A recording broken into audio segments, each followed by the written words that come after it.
Islamic শিক্ষণীয় গল্প। একজন বাদশাহের একটি বড় ফলের বাগান ছিল।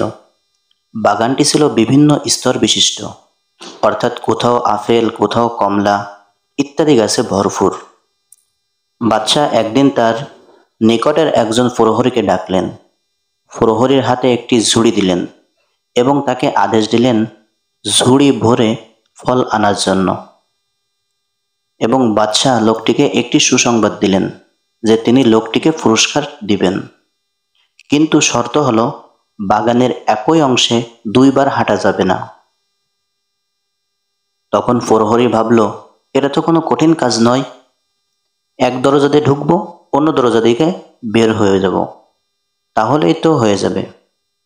যাই হোক, লোকটি এক দরজা দিয়ে বাগানে ঢুকে পড়ল এবং দেখল বাগানের সব ফল ফেঁকে আছে।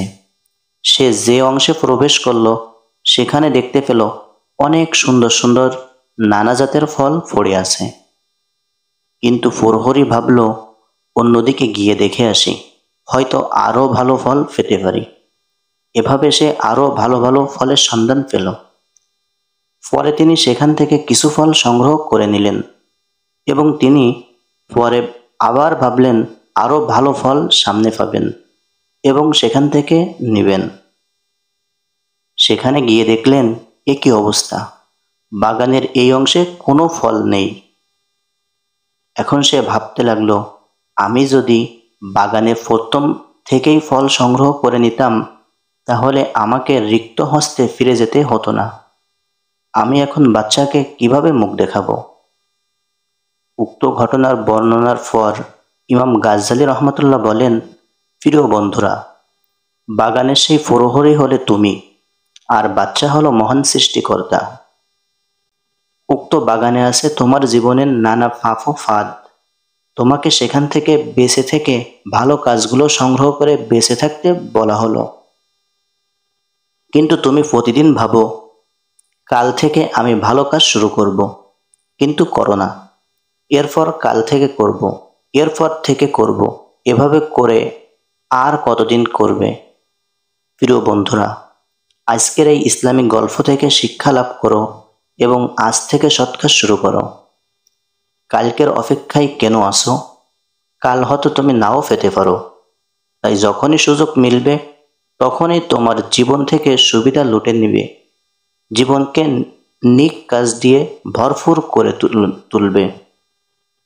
এতে তোমাকে মহান রবের কাছে সম্মানিত করবে।